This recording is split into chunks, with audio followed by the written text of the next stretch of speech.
बोलिए श्री गुरु जंबेश्वर भगवान की, मुक्ति धाम मुकाम की, समरातल धोरे की।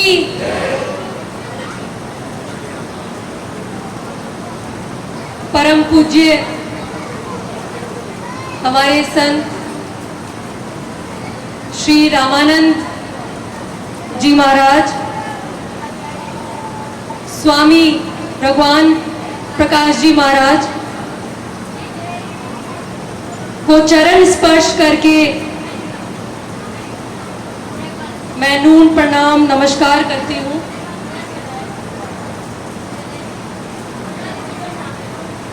अखिल भारतीय विश्नोई महासभा के अध्यक्ष श्री देवेंद्र गुड़िया जी,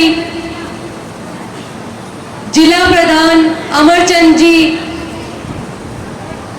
अध्यक्ष समेलिया धाम किशन लाल जी को मैं नमस्कार करती हूँ, चरण स्पर्श करती हूँ। सभी मुझसे बड़े हैं, सभी समाज पे अपना आशीर्वाद यूं ही बनाए रखें और यूं ही बढ़िया बढ़िया आयोजन और कार्यक्रम समाज को देते रहें।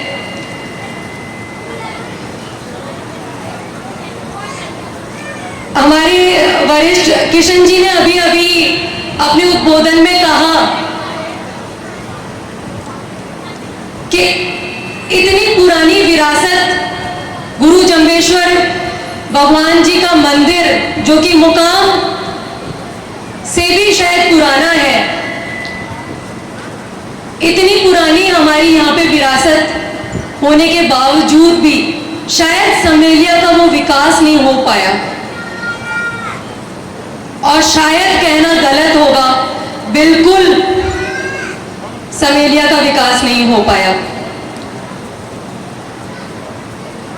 वैसे तो ये कोई राजनीतिक मंच नहीं है, तो मैं राजनीति की कोई बात नहीं कहूंगी, पर जहां विकास की बात आती है तो सवाल तो बहुत सारे खड़े हो ही जाते हैं। उन्होंने ये भी कहा इस मंच से कि जब हमारे मंत्री जी, विधायक जी सब आते हैं, बोलते हैं कि हमें समाज का साथ चाहिए, वोट चाहिए, तो इस बार आए तो ये जरूर कहना कि समेलिया का विकास भी चाहिए हमको। सही कह रही हूं या गलत? समेलिया का विकास बहुत ज्यादा जरूरी है। 2023 में रह रहे हैं हम लोग। इतना बुरा हाल रास्ते का जो मैं देखती हुई आई हूं, मुझे बहुत अफसोस हुआ ये देख करके कि सच में बहुत बुरा हाल है। बहुत भीलवाड़ा अपने आप में एक बहुत बड़ा बिजनेस का हब है। यहाँ से बहुत सारी प्रतिभाएं निकली है, बिजनेस यहाँ पे बड़े बड़े बिजनेसमैन निकले हैं, पर फिर भी उसके आसपास के जगहों का विकास नहीं हो पाना, ये कहीं ना कहीं बहुत ही बड़ी दुर्भाग्य की स्थिति है। तो इस मंच के माध्यम से मैं ये तो जरूर कहूंगी कि हमारे बड़े बुजुर्ग, हमारे युवा जब अपने क्षेत्र के विधायकों से मिले, जब अपने क्षेत्रों के मंत्रियों से मिले, तो उन्हें ये जरूर कहना कि इस बार पहले विकास फिर वोट। तो ये तो बात ही विकास की। अब क्योंकि हम आज एक बहुत ही पावन मौके पे यहाँ पे सब एकत्रित हुए हैं, जो है राष्ट्रीय मेला समेलिया धाम। ये हम सबके लिए बहुत ही गर्व की बात है कि समेलिया धाम का पहला राष्ट्रीय मेला है ये, और आप सब उस मेले के साक्षी हैं। आने वाले समय में ये जो राष्ट्रीय मेले का दर्जा हमारे अध्यक्ष जी ने इस धाम को दिया है, इस मेले को दिया है, आने वाले समय में कोई बड़ी बात नहीं, यहाँ पे लाखों की तादाद में संख्या इकट्ठी होती हुई आप सबको दिखाई देगी।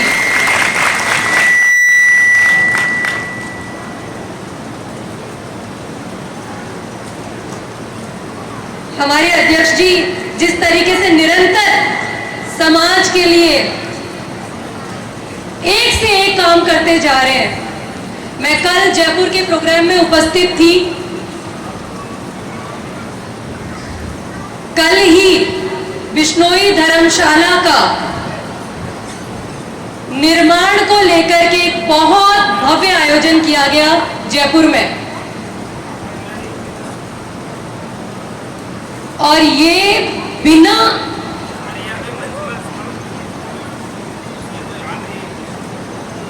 बेस्ट लीडरशिप क्वालिटी के, यानी आपका नेतृत्व करने वाला इतना स्ट्रांग हो, इतना मजबूत हो कि उसकी एक आवाज पे पूरा समाज एक तरफ खड़ा हो जाता है और कहता है अध्यक्ष जी आप आगे बढ़ो, हम सब आपके साथ हैं। इससे बड़ी बात क्या हो सकती है। पहला मौका था समाज के कार्यक्रम में जाने का। मैं बहुत ही गौरवान्वित महसूस कर रही थी, पर कमाल हो गया जब मैंने देखा 4 घंटे में, मात्र 4 घंटे में 18 करोड़ का दान हमारे समाज ने बिश्नोई धर्मशाला के लिए कल जयपुर में दिया, मात्र 4 घंटे में। ये बिना किसी मजबूत नेतृत्व के संभव नहीं है। आप मानते हैं या नहीं? तो जब लीडर इतना स्ट्रांग है और हमारा समाज इतना मजबूत है, तो अब समय आ चुका है, अब समय आ चुका है नए कीर्तिमान स्थापित करने का। आज इस मंच के माध्यम से मैं ये कहूंगी कि हमारे बड़ों ने तो हमें खूब आशीर्वाद दिया, खूब अच्छे अच्छे काम किए, खूब नए नए आयोजन किए, व्यवस्थाएं की, खूब दिया, जिसकी बदौलत ही हम आगे बढ़ पाए, इस काबिल हो पाए कि हम मंच पे खड़े होकर के हमारे समाज का प्रदेश में, देश में नाम कर सके। ये बिना इनके आशीर्वाद के संभव नहीं था और ना ही है। पर क्योंकि हमारे बड़ों ने तो काम कर दिया, पर जो मेरी उम्र के जो नौजवान हैं, मेरी उम्र की जो बहनें हैं, भाई हैं, इस मंच के माध्यम से मैं ये अपनी जिम्मेदारी समझती हूं कि मैं उन्हें कुछ संदेश दूं। जब हमारे बड़ों ने हमारे लिए इतने अच्छे अच्छे काम कर दिए, इतनी अच्छी अच्छी व्यवस्थाएं कर दी, इतनी अच्छी मदद, आप थोड़ा सा कुछ करो, आप 10% की मेहनत करो, समाज आपको 50%, 100% का आशीर्वाद देता है। ये मेरी आंखों के सामने हुआ, ये मैंने मेरी आंखों के सामने देखा है। आपने कहीं मेहनत की, आपने मेडल्स लेकर के आए, आपने नए नए एग्जाम्स में अच्छे रिकॉर्ड्स बनाए, अच्छे एग्जाम्स क्रैक किए, अच्छी अच्छी रैंक्स लेकर के आए। अखिल भारतीय बिश्नोई महासभा का सीना यूं चौड़ा हो जाता है कि ये मेरे समाज का बच्चा है, ये मेरा समाज है, ये मेरे समाज का है। इससे बड़ी बात क्या हो सकती है? इससे ज्यादा हमको क्या आशीर्वाद मिल सकता है? तो जब समाज इतना सपोर्टिव है, जब हमारे बड़े बुजुर्ग, हमसे बड़ों का हम पे इतना आशीर्वाद है, तो फिर गलत चीजों में नहीं भटकना है, फिर हम गलत है। किसी भी समाज का युवा बहुत अहम भूमिका निभाता है उस समाज को, उस प्रदेश को, उस देश को आगे बढ़ाने में। तो जब युवा इतनी अहम भूमिका निभाता है तो युवा की जिम्मेदारियां भी बहुत बड़ी है। एक समाज का युवा जरूरी नहीं है कि वो किसी व्यक्ति विशेष को या कोई एक पर्टिकुलर समाज से आता हो, कोई एक विशेष समाज से आता हो, कोई समुदाय से आता हो, ये जरूरी नहीं है। युवा युवा है, तो वो युवा समाज के लिए गुणक और घटक दोनों का काम करता है। तो जब वो गुणक और घटक का काम करता है तो ये आपको और मुझे तय करना है कि हमें हमारे समाज के लिए गुणक बनना है या घटक बनना है। ये जो बात मैं कह रही हूं इसके पीछे एक विशेष कारण है। ये कारण यह है कि मैंने जब भी समाज के प्रोग्राम देखे हैं, मैंने जब भी समाज के हमसे बड़ों के उद्बोधन सुने हैं, तो मैंने हमेशा एप्रिशिएट करते हुए, मतलब हमारे समाज के युवाओं की तारीफ करते हुए, उन्हें सम्मान देते हुए, उन्हें शाबाशी देते हुए सुना है।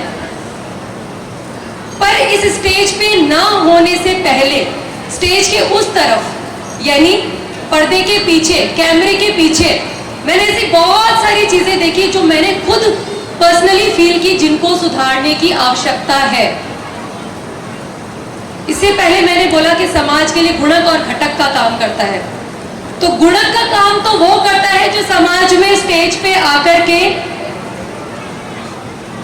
सम्मान ले जाता है, पर घटक का काम वो करता है जो सोशल मीडिया पे बैठ के उल्टी सीधी बातें, उल्टे सीधे कमेंट्स, अभद्र भाषाओं का इस्तेमाल करना, इस तरीके की हरकतें करते हैं। क्योंकि आज ये बहुत पावन अवसर है तो मैं ज्यादा नेगेटिव बात नहीं करूंगी, पर ये बात यहां से कहनी बहुत जरूरी थी, क्योंकि ये बात आपको और मेरे समझने की बात है।